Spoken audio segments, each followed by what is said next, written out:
Olá, bom dia. Meu nome é Catiana. Hoje eu tenho 29 anos e eu vou contar a minha história. Começando do começo. A minha mãe me teve quando ela tinha apenas 15 anos e nós morávamos com a minha avó.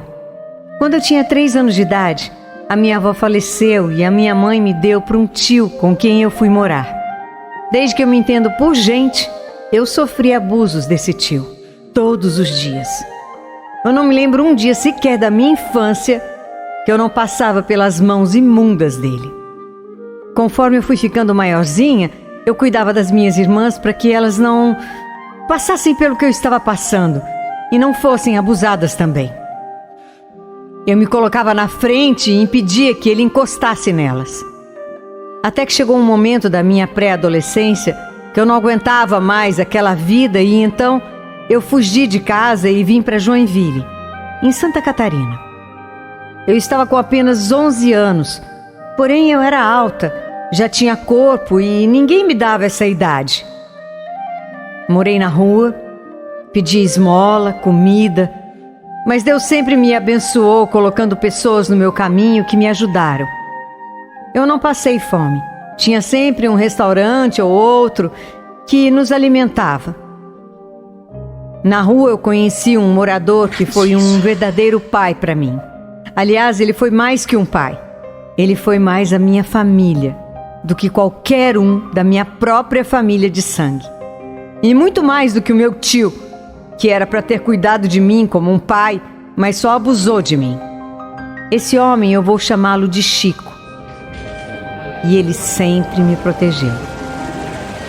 Ô menino, quer uma pedra? O quê?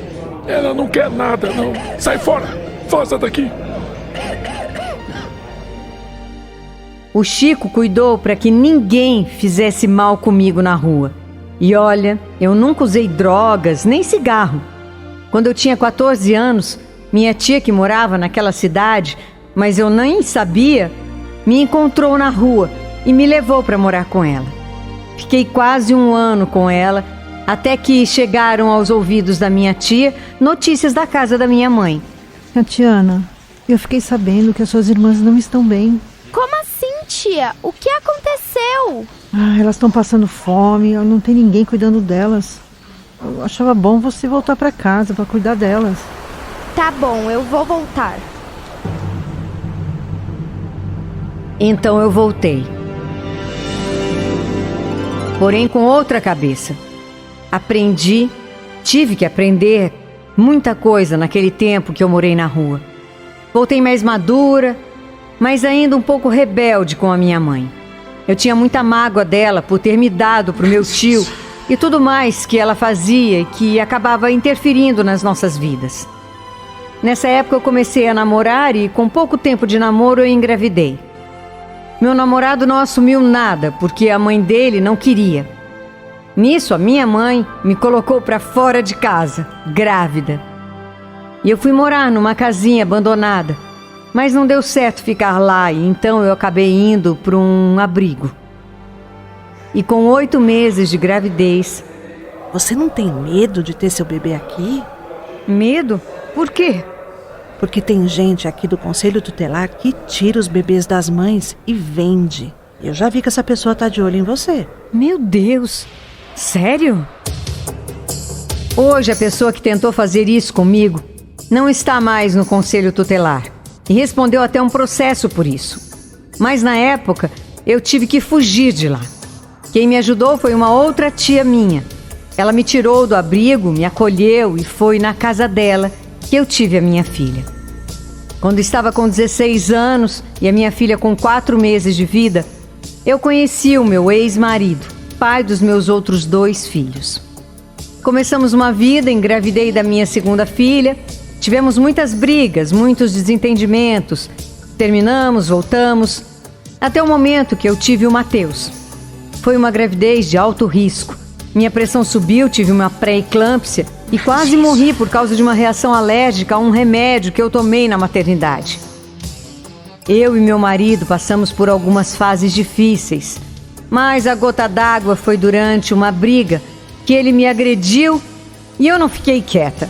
Eu me defendi e foi aquele quebra-pau daqueles. Você tá louca? Você pensa que pode comigo? Eu não vou ficar mais quieta, não. Chega! Você não encosta mais a mão em mim. Nem pro bem, nem pro mal. Tá me ouvindo? Chega! Aí eu percebi que não dava mais e me separei.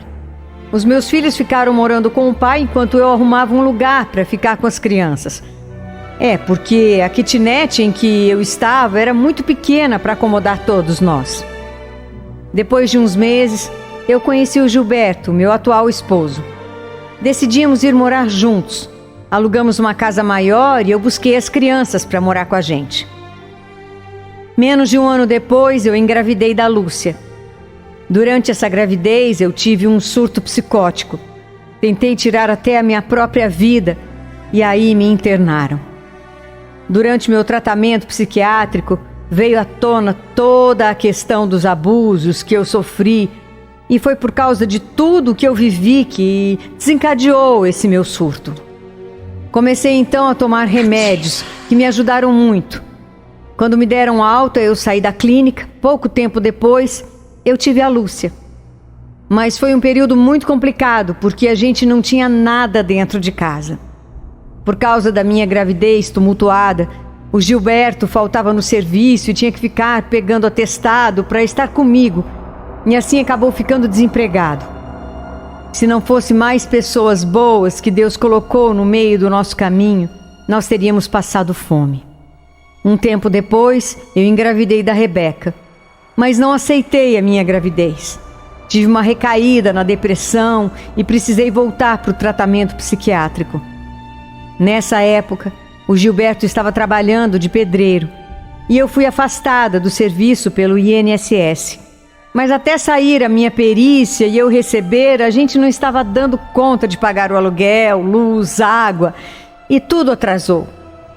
Quando saiu o meu dinheiro, eu paguei todos os aluguéis, só que da metade do ano passado para cá, eu parei de receber o INSS porque eu já estava apta para trabalhar. Porém, não conseguia nenhum serviço. E o Gilberto, só como servente de pedreiro para entrar dinheiro, dependia só do tempo. Dependia da obra. Foi onde a gente começou a atrasar as contas novamente. Eu preferi deixar de pagar o aluguel para poder comprar comida para as crianças. É o seguinte, ou você sai do imóvel ou paga os atrasados. Eu sei, mas acredite, a gente vai pagar tudo. Eu só peço um pouco mais de tempo, um pouco mais de paciência para o senhor. A gente vai pagar. Olha, paciência eu tenho, mas a senhora não paga desde outubro do ano passado. Quer morar de graça? Vai pra rua. Recentemente, o proprietário viu que a conta de luz também estava atrasada. Colocou um cadeado e desligou o relógio para forçar a gente a sair da casa. Nessa situação, eu tive que pegar as minhas 3 filhas e mandar para a casa da minha mãe, longe daqui. Minha menina de 1 ano e pouco está sofrendo muito com a minha ausência. Todo dia minha mãe manda o vídeo dela, às vezes brincando, mas muitas vezes chorando. Essa noite mesmo ela chorou bastante chamando por mim. E ela chorando lá e eu chorando aqui, porque ainda não tenho condições de trazer ela de volta para casa. Hoje eu estou trabalhando faz 1 mês e alguns dias e eu fui registrada. Meu marido faz 1 semana que conseguiu trabalho também registrado. Falei com o meu patrão para ele alugar o apartamento para a gente. Porém eu tenho que esperar até o pagamento para poder dar entrada no aluguel. E aí sim, tudo deve se resolver com a graça de Deus. Eu resolvi escrever para o que aconteceu comigo, porque outro dia eu estava escutando uma história aqui no programa, um pouco semelhante com a minha, e vi que não sou a única que estou passando por esse tipo de dificuldades. Vi então que não estou sozinha e que se outra moça conseguiu sair dessa situação, eu também vou conseguir. E estou conseguindo. Quero agradecer a Nativo e a nossa amiga, porque através do depoimento dela, eu sei que tudo vai melhorar, que Deus vai me abençoar e que vai colocar pessoas certas na minha vida, assim como Ele colocou muitas vezes. Obrigada, Nativa.